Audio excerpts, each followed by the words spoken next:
ಕನ್ನಡಿಗ ಶರಣು ಶರಣಾರ್ಥಿ. ಪ್ರೀತಿಯ ಸ್ನೇಹಿತರೆ, ಇವತ್ತಿನ ನಮ್ಮ ಒಂದು ಜಾಬ್ ಸರ್ಚಿನಲ್ಲಿ ಏನಪ್ಪ ಮಾಹಿತಿ ಅಂತ ಹೇಳಿದ್ರೆ ECIL ನೇಮಕಾತಿ 2026. ಸ್ನೇಹಿತರೆ, ಈ ಒಂದು ಏನು ಹುದ್ದೆಗಳಿದೆ ಇದು ಕೇಂದ್ರ ಸರ್ಕಾರ ಹುದ್ದೆಗಳಾಗಿರಲಿದೆ. ಇದರಲ್ಲಿ ITI, ಡಿಪ್ಲೊಮಾ, BTech ಆಗಿರ್ತಕ್ಕಂಥ ಅಭ್ಯರ್ಥಿಗಳು ಈ ಒಂದು ಹುದ್ದೆಗೆ ಅರ್ಜಿಗಳನ್ನು ಸಲ್ಲಿಸಬಹುದಾಗಿದೆ. ಹಾಗಾದ್ರೆ ಈ ಒಂದು ಹುದ್ದೆನ ಪಡೆದುಕೊಳ್ಳಬೇಕಾದ್ರೆ ಯಾವ ಒಂದು ವಯೋಮಿತಿ ಒಳಗಡೆ ಇರ್ತಕ್ಕಂಥ ಅಭ್ಯರ್ಥಿಗಳು ಈ ಒಂದು ಹುದ್ದೆಗೆ ಅರ್ಜಿಗಳನ್ನು ಸಲ್ಲಿಸಬಹುದಾಗಿದೆ. ಅದೇ ರೀತಿ ಆಯ್ಕೆ ಇರ್ತಕ್ಕಂಥ ಅಭ್ಯರ್ಥಿಗಳಿಗೆ ವೇತನ ಎಷ್ಟು ದೊರೆಯಲಿದೆ, ಕುಲಂಕುಷವಾಗಿ ಫುಲ್ ನೋಟಿಫಿಕೇಶನ್ ಬಗ್ಗೆ ಮಾಹಿತಿ ನಾನು ನಿಮಗೆ ಈ ವಿಡಿಯೋ ತಿಳಿಸ್ಕೊಡ್ತೇನೆ. ಅದಕ್ಕಿಂತ ಮುಂಚಿತವಾಗಿ ನಮ್ಮ ಯೂಟ್ಯೂಬ್ ಚಾನಲ್ಗೆ ಮೊದಲ ಬಾರಿ ಭೇಟಿ ನೀಡಿದರೆ ಸಬ್ಸ್ಕ್ರೈಬ್ ಜೊತೆಗೆ ಬೆಲ್ ಐಕನ್ ಕ್ಲಿಕ್ ಮಾಡೋದನ್ನ ಮರಿಬೇಡಿ. ಯಾಕಪ್ಪ ಅಂದ್ರೆ ಪ್ರತಿನಿತ್ಯ ನಾವು ಕೇಂದ್ರ ಸರ್ಕಾರ ಮತ್ತು ರಾಜ್ಯ ಸರ್ಕಾರದ ಹೊಸ ಉದ್ಯೋಗ ಮಾಹಿತಿ ಕೊಡಲಿಂದ ತಪ್ಪದೆ ನಿಮಗೆ ನೋಟಿಫಿಕೇಶನ್ ಬರಲಿದೆ.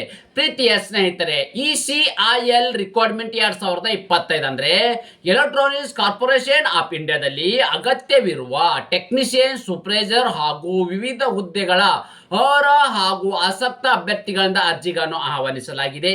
ಹುದ್ದೆಗಳ ಭರ್ತಿಗೆ ಸಂಬಂಧಿಸಿದಂತೆ ಹುದ್ದೆಗಳ ಸಂಖ್ಯೆ, ಕರ್ತವ್ಯ ಸ್ಥಳ, ಶೈಕ್ಷಣಿಕ ಅರ್ಹತೆ, ವಯೋಮಾನ, ಅರ್ಜಿ ಸಲ್ಲಿಕೆ ದಿನಾಂಕ, ಹುದ್ದೆಗಳ ಬಗ್ಗೆ ಮಾಹಿತಿ ಓವರಾಲ್ ಆಗಿ ಮಾಹಿತಿ ನಾನು ನಿಮಗೆ ಇಲ್ಲಿ ಕೊಡ್ತಾ ಇದ್ದೀನಿ. ಸ್ನೇಹಿತರೆ, ತಾವುಗಳು ಇಲ್ಲಿ ಗಮನಿಸಬಹುದಾಗಿದೆ ಯಾವೆಲ್ಲ ಒಂದು ಹುದ್ದೆಗಳು ಕರೆದಿದ್ದಾರೆ ಅಪ್ಪ ಅಂತಂದ್ರೆ ಟೆಕ್ನಿಷಿಯನ್, ಸೂಪರ್ವೈಸರ್ ಮತ್ತು ಡ್ರಾಫ್ಟ್ ಮ್ಯಾನ್, ಸೂಪರ್ವೈಸರ್ ಮತ್ತು ಪ್ರಾಜೆಕ್ಟ್ ಇಂಜಿನಿಯರ್ ಇರ್ತಕ್ಕಂಥ ವಿವಿಧ ಹುದ್ದೆಗಳ ಅರ್ಜಿಗಳನ್ನು ಆಹ್ವಾನಿಸಲಾಗಿದೆ.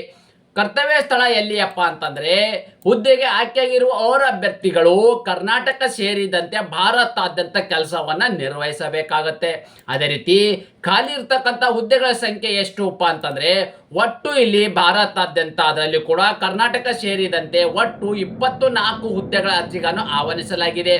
ಅದೇ ರೀತಿ ಇಲ್ಲಿ ತಾವುಗಳು ಗಮನಿಸಬಹುದಾಗಿದೆ ಹುದ್ದೆ ಮತ್ತು ಹುದ್ದೆಗೆ ಅನುಗುಣವಾಗಿ ಎಷ್ಟು ಸಂಖ್ಯೆಗಳ ಹುದ್ದೆಗಳ ಅರ್ಜಿಗಳನ್ನು ಆಹ್ವಾನಿಸಲಾಗಿದೆ ಅಂತ ನಾವು ಮಾಹಿತಿ ನೋಡೋದಾದ್ರೆ ಟೆಕ್ನಿಷಿಯನ್ ಹುದ್ದೆಗೆ ಸಂಬಂಧಪಟ್ಟ ಅಭ್ಯರ್ಥಿಗಳಿಗೆ 13 ಹುದ್ದೆ ಇರ್ತಕ್ಕಂಥದ್ದು, ಸೂಪರ್ವೈಸರ್ ಹುದ್ದೆಗೆ 5 ಹುದ್ದೆ ಇರ್ತಕ್ಕಂಥದ್ದು, ಡ್ರಾಫ್ಟ್ ಮ್ಯಾನ್ ಸೂಪರ್ವೈಸರ್ಗೆ 2 ಹುದ್ದೆ ಇರ್ತಕ್ಕಂಥದ್ದು, ಪ್ರಾಜೆಕ್ಟ್ ಇಂಜಿನಿಯರ್ಗೆ ಇಲ್ಲಿ 4 ಹುದ್ದೆಗಳ ಅರ್ಜಿಗಳನ್ನು ಆಹ್ವಾನಿಸಲಾಗಿದೆ. ಒಟ್ಟು ಇರ್ತಕ್ಕಂಥದ್ದು 24 ಹುದ್ದೆಗಳು. ಆ ಹುದ್ದೆಗೆ ಅನುಗುಣವಾಗಿ ಯಾವ ಒಂದು ಹುದ್ದೆಗಳಿಗೆ ಎಷ್ಟಿಷ್ಟು ಹುದ್ದೆ ಎಂಬುದನ್ನು ಕುಲಂಕುಷವಾಗಿ ಮಾಹಿತಿ ನೋಡಿದ್ದೇವೆ. ಅದೇ ರೀತಿ ಈ ಒಂದು ಹುದ್ದೆನ ಪಡೆದುಕೊಳ್ಳಬೇಕಾದ್ರೆ ಯಾವ ಒಂದು ಕ್ವಾಲಿಫಿಕೇಶನ್ ಆಗಿರ್ತಕ್ಕಂಥ ಅಭ್ಯರ್ಥಿಗಳು ಯಾವ ಒಂದು ಹುದ್ದೆಗೆ ಅರ್ಜಿಗಳನ್ನು ಸಲ್ಲಿಸಬಹುದು ಅಂತ ನಾವು ಮಾಹಿತಿ ನೋಡೋದಾದ್ರೆ ನಿಗದಿಪಡಿಸಿರುವ ಶೈಕ್ಷಣಿಕ ಅರ್ಹತೆ ಬಗ್ಗೆ ನಾವು ಮಾಹಿತಿ ನೋಡೋದಾದ್ರೆ ಟೆಕ್ನಿಷಿಯನ್ ಹುದ್ದೆಗೆ ಸಂಬಂಧಪಟ್ಟ ಅಭ್ಯರ್ಥಿಗಳು ಇಲ್ಲಿ ITI ಪಾಸ್ ಆಗಿರ್ಬೇಕಾಗತ್ತೆ. ಸೂಪರ್ವೈಸರ್ ಹುದ್ದೆಗೆ ಸಂಬಂಧಪಟ್ಟ ಅಭ್ಯರ್ಥಿಗಳು ಡಿಪ್ಲೊಮಾನ ಪಾಸ್ ಆಗಿರ್ಬೇಕಾಗತ್ತೆ. ಡ್ರಾಫ್ಟ್ ಮ್ಯಾನ್ ಮತ್ತು ಸೂಪರ್ವೈಸರ್ ಇರ್ತಕ್ಕಂಥ ಹುದ್ದೆಗೆ ಸಂಬಂಧಪಟ್ಟ ಅಭ್ಯರ್ಥಿಗಳು ಕೂಡ ಇಲ್ಲಿಯೂ ಕೂಡ ಇವರು ಡಿಪ್ಲೊಮಾನ ಪಾಸ್ ಆಗಿರಬೇಕಾಗುತ್ತೆ. ಇವೆರಡು ಹುದ್ದೆಗಳು ಸೂಪರ್ವೈಸರ್ ಮತ್ತು ಡ್ರಾಫ್ಟ್ ಮ್ಯಾನ್ ಹುದ್ದೆಗೆ ಸಂಬಂಧಪಟ್ಟ ಅಭ್ಯರ್ಥಿಗಳು ಡಿಪ್ಲೊಮಾ ಪಾಸ್ ಸಾಕು ಈ ಒಂದು ಹುದ್ದೆನ ಪಡೆದುಕೊಳ್ಳಬಹುದಾಗಿದೆ. ಅದೇ ರೀತಿ ಪ್ರಾಜೆಕ್ಟ್ ಮತ್ತು ಇಂಜಿನಿಯರ್ ಇರ್ತಕ್ಕಂಥ ಅಭ್ಯರ್ಥಿಗಳು BE ಅಥವಾ BTech ಅನ್ನು ಹೊಂದಿರತಕ್ಕಂಥ ಅಭ್ಯರ್ಥಿಗಳು ಈ ಒಂದು ಹುದ್ದೆಗೆ ಅರ್ಜಿಗಳನ್ನು ಸಲ್ಲಿಸಬಹುದಾಗಿದೆ. ಪ್ರೀತಿಯ ಸ್ನೇಹಿತರೆ, ಅದೇ ರೀತಿ ಈ ಒಂದು ಹುದ್ದೆನ ಪಡೆದುಕೊಳ್ಳಬೇಕಾದ್ರೆ ಯಾವ ಒಂದು ವಯೋಮಿತಿ ಒಳಗಡೆ ಇರ್ತಕ್ಕಂಥ ಅಭ್ಯರ್ಥಿಗಳು ಈ ಒಂದು ಹುದ್ದೆಗೆ ಅರ್ಜಿಗಳನ್ನು ಸಲ್ಲಿಸಬಹುದು ಅಂತ ನಾವು ಮಾಹಿತಿ ನೋಡಿದ್ರೆ ಟೆಕ್ನಿಷಿಯನ್ ಹುದ್ದೆಗೆ ಸಂಬಂಧಪಟ್ಟ ಅಭ್ಯರ್ಥಿಗಳಿಗೆ ಮ್ಯಾಕ್ಸಿಮಮ್ 35 ವರ್ಷ ಇರಬೇಕು. ಸೂಪರ್ವೈಸರು ಮತ್ತು ಇಲ್ಲಿ ಇರ್ತಕ್ಕಂಥದ್ದು ಡ್ರಾಫ್ಟ್ ಮ್ಯಾನ್ ಸೂಪರ್ವೈಸರ್ ಇರ್ತಕ್ಕಂಥದ್ದು ಎಷ್ಟೊಬ್ಬಲಿ 35 ವರ್ಷ ಒಳಗಡೆ ಇರ್ತಕ್ಕಂಥ ಅಭ್ಯರ್ಥಿಗಳು ಈ ಒಂದು ಹುದ್ದೆಗೆ ಅರ್ಜಿ ಸಲ್ಲಿಸಬಹುದಾಗಿದೆ. ಅದೇ ರೀತಿ ಪ್ರಾಜೆಕ್ಟ್ ಇಂಜಿನಿಯರ್ ಹುದ್ದೆಗೆ ಸಂಬಂಧಪಟ್ಟ ಅಭ್ಯರ್ಥಿಗಳಿಗೂ 33 ವರ್ಷ ಒಳಗಡೆ ನೋಡಿ ಟೆಕ್ನಿಷಿಯನ್ ಅಂದ್ರೆ ITI ಇರ್ತಕ್ಕಂಥ ಅಭ್ಯರ್ಥಿಗಳಿಗೆ 35 ವರ್ಷ, ಡಿಪ್ಲೊಮಾ ಹೋಲ್ಡರ್ಗೆ 35 ವರ್ಷ, ಇಂಜಿನಿಯರಿಂಗ್ ಅಭ್ಯರ್ಥಿಗಳಿಗೆ 33 ವರ್ಷ ಒಳಗಡೆ ಇರ್ತಕ್ಕಂಥ ಅಭ್ಯರ್ಥಿಗಳು ಈ ಒಂದು ಹುದ್ದೆಗೆ ಅರ್ಜಿಗೆ ಸಲ್ಲಿಸಬಹುದಾಗಿದೆ. ಇದು ಜನರಲ್ ಕೆಟಗರಿ ಸಂಬಂಧಪಟ್ಟ ಅಭ್ಯರ್ಥಿಗಳಿಗೆ ಮಾತ್ರ ವಯೋಮಿತಿಯಲ್ಲಿ ಸಡಿಲಿಕೆ ನೀಡಲಾಗಿದೆ. ಯಾವೆಲ್ಲ ಒಂದು ಅಭ್ಯರ್ಥಿಗಳಪ್ಪ ಅಂದ್ರೆ SC/ST ಅಭ್ಯರ್ಥಿಗಳಿಗೆ 5 ವರ್ಷ, OBC ಅಭ್ಯರ್ಥಿಗಳಿಗೆ 3 ವರ್ಷ, PWD ಅಭ್ಯರ್ಥಿಗಳಿದ್ರೆ ಅವರಿಗೆ 10 ವರ್ಷಗಳ ಕಾಲ ವಯೋಮಿತಿಯಲ್ಲಿ ಸಡಿಲಿಕೆ ನೀಡಲಾಗಿದೆ. ಪ್ರೀತಿಯ ಸ್ನೇಹಿತರೆ, ಅದೇ ರೀತಿ ಆಯ್ಕೆಯಾಗಿರ್ತಕ್ಕಂಥ ಅಭ್ಯರ್ಥಿಗಳಿಗೆ ಪ್ರತಿ ತಿಂಗಳು ಸಿಗ್ತಕ್ಕಂಥ ವೇತನ ಎಷ್ಟು, ಹುದ್ದೆಗೆ ಅನುಗುಣವಾಗಿ ಇಲ್ಲಿ ತಾವು ಗಮನಿಸಬಹುದಾಗಿದೆ ಹುದ್ದೆ ಮತ್ತು ವೇತನ ಇರ್ತಕ್ಕಂಥದ್ದು. ಟೆಕ್ನಿಷಿಯನ್ ಹುದ್ದೆಗೆ ಸಂಬಂಧಪಟ್ಟ ಅಭ್ಯರ್ಥಿಗಳು ಅಂದ್ರೆ ITI ಹೋಲ್ಡರ್ಗೆ ಸಂಬಂಧಪಟ್ಟ ಅಭ್ಯರ್ಥಿಗಳಿಗೆ 30,000ದಿಂದ 36,000 ರೂಪಾಯಿವರೆಗೂ ವೇತನವನ್ನು ಸಿಗಲಾಗುವುದು. ಸೂಪರ್ವೈಸರ್ ಹುದ್ದೆಗೆ ಸಂಬಂಧಪಟ್ಟ ಅಭ್ಯರ್ಥಿಗಳಿಗೆ 35,000ದಿಂದ 41,000 ರೂಪಾಯಿವರೆಗೂ ವೇತನ ಸಿಗಲಾಗುವುದು. ಡ್ರಾಫ್ಟ್ ಮ್ಯಾನ್ ಸೂಪರ್ವೈಸರ್ಗೆ ಕೂಡ 35,000ದಿಂದ 41,000 ರೂಪಾಯಿವರೆಗೂ ವೇತನ ದೊರೆಯಲಿದ್ದು. ಪ್ರಾಜೆಕ್ಟ್ ಇಂಜಿನಿಯರ್ ಹುದ್ದೆಗೆ ಸಂಬಂಧಪಟ್ಟ ಅಭ್ಯರ್ಥಿಗಳಿಗೆ 40,000ದಿಂದ 55,000 ರೂಪಾಯಿ ವೇತನ. ಸ್ನೇಹಿತರೆ, ಇದು 30,000 ರೂಪಾಯಿ ಅನ್ನೋದು ಏನಿದೆ ನಿಮಗೆ ಇದು ಬೇಸಿಕ್ ಸ್ಯಾಲರಿ ಆಗಿರಲಿದೆ. ಓಕೆ, ಸೊ ಬೇಸಿಕ್ ಸ್ಯಾಲರಿ ಇದ್ದರೆ ನಿಮಗೆ ಇನ್ನೂ ಹೆಚ್ಚಿನ ರೀತಿಯ ಅದರ್ ಫೆಸಿಲಿಟೀಸ್ ಸೇರಿಕೊಂಡು ನಿಮಗೆ ಇಲ್ಲಿ 40+ ನಿಮಗೆ ಸ್ಯಾಲರಿಯನ್ನು ದೊರೆಯಲಿದೆ. ಮೊದಲನೇ ವರ್ಷಕ್ಕೆ ಅಂದ್ರೆ ಪ್ರತಿ ತಿಂಗಳು ಸಿಗ್ತಕ್ಕಂಥ ನಿಮಗೆ 40,000ಕ್ಕಿಂತ ಹೆಚ್ಚಿನ ವೇತನವನ್ನು ದೊರೆಯಲಿದೆ.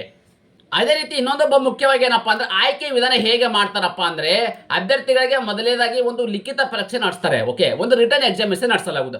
ಆ ರಿಟರ್ನ್ ಎಕ್ಸಾಮ್ ಅಲ್ಲಿ ಕ್ವಾಲಿಫೈ ಆಗಿರ್ತಕ್ಕಂಥ ಅಭ್ಯರ್ಥಿಗಳನ್ನ ಏನ್ ಮಾಡ್ತಾರೆ, ಟ್ರೇಡ್ ಟೆಸ್ಟ್ ಅಂದ್ರೆ ಒಂದು ಲಿಖಿತ ಪರೀಕ್ಷೆ ಅನ್ನೋದೇನಿದೆ ಟ್ರೇಡ್ ಟೆಸ್ಟ್ ನೀಡಲಾಗುವುದು. ಆ ಟ್ರೇಡ್ ಟೆಸ್ಟ್ ಅಲ್ಲಿ ಕ್ವಾಲಿಫೈ ಆಗಿರ್ತಕ್ಕಂಥ ಅಭ್ಯರ್ಥಿಗಳನ್ನ ಸ್ಕಿಲ್ ಟೆಸ್ಟ್ ಅಪ್ಪ ಅಂತ ಅಂದ್ರೆ ಇಲ್ಲಿ ಪ್ರಾಕ್ಟಿಕಲ್ ಟೆಸ್ಟ್ ಅನ್ನು ನೀಡಲಾಗುವುದು. ಆ ಪ್ರಾಕ್ಟಿಕಲ್ ಟೆಸ್ಟ್ ಅಲ್ಲಿ ಕ್ವಾಲಿಫೈ ಆಗಿರ್ತಕ್ಕಂಥ ಅಭ್ಯರ್ಥಿಗಳನ್ನ ಫೈನಲ್ ಆಗಿ ಓವರ್ ಅನ್ನು ಮಾಡ್ತಾರೆ, ಅಂದ್ರೆ ಸಂದರ್ಶನ ಮಾಡ್ತಾರೆ. ಓಕೆ, ಆ ಸಂದರ್ಶನದಲ್ಲಿ ಕ್ವಾಲಿಫೈ ಆಗಿರ್ತಕ್ಕಂಥ ಅಭ್ಯರ್ಥಿಗಳನ್ನ ಮೆರಿಟ್ ಆಧಾರದ ಮೇಲೆ ಅಭ್ಯರ್ಥಿಗಳನ್ನ ನೇಮಕಾತಿ ಮಾಡಲಾಗುವುದು. ಅದೇ ರೀತಿ ಅರ್ಜಿ ಸಲ್ಲಿಕೆ ವಿಧಾನ ಹೇಗೆಯಪ್ಪ ಅಂತಂದ್ರೆ ಅಭ್ಯರ್ಥಿಗಳು ಎಲ್ಲರೂ ಕೂಡ ಇಲ್ಲಿ ಆನ್ಲೈನ್ ಮುಖಾಂತರ ಅರ್ಜಿಗಳನ್ನ ಸಲ್ಲಿಸಬೇಕಾಗತ್ತೆ.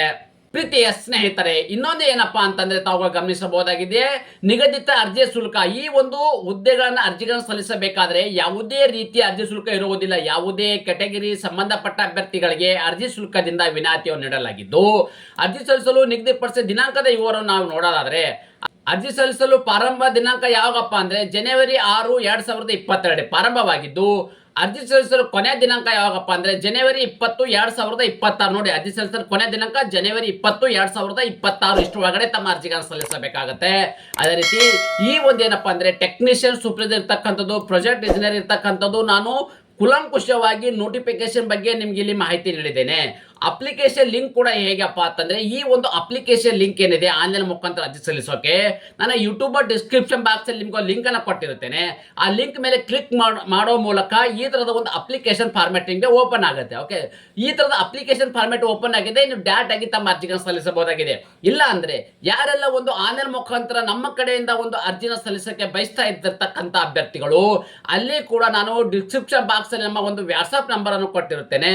ಆ ವಾಟ್ಸ್ಆಪ್ ಮುಖಾಂತರ ನಮಗೆ ಹಾಯ್ ಅಂತ ಮೆಸೇಜ್ ಮಾಡಿ ಬೇಕಾಗಿರ್ತಕ್ಕಂಥ ದಾಖಲಾತಿಗಳು ನಮಗೆ ಕಳಿಸ್ಕೊಟ್ರೆ ನಾವು ನಿಮಗೆ ಅಪ್ಲಿಕೇಶನ್ ಹಾಕಿ ಮತ್ತೆ ನಿಮಗೆ ವಾಟ್ಸ್ಆಪ್ ಮುಖಾಂತರ PDF ಫೈಲ್ ಅನ್ನು ಕಳಿಸ್ಕೊಡಲಾಗುವುದು.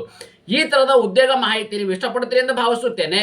ಈ ಉದ್ಯೋಗ ಮಾಹಿತಿ ನಿಮಗೆ ಇಷ್ಟವಾದರೆ ನಿಮ್ಮ ಫ್ಯಾಮಿಲಿಗೂ ಫ್ರೆಂಡ್ಸ್ಗೂ ಶೇರ್ ಮಾಡೋದನ್ನ ಮರೆಯದಿರಿ. ಧನ್ಯವಾದ ಕನ್ನಡಿಗ.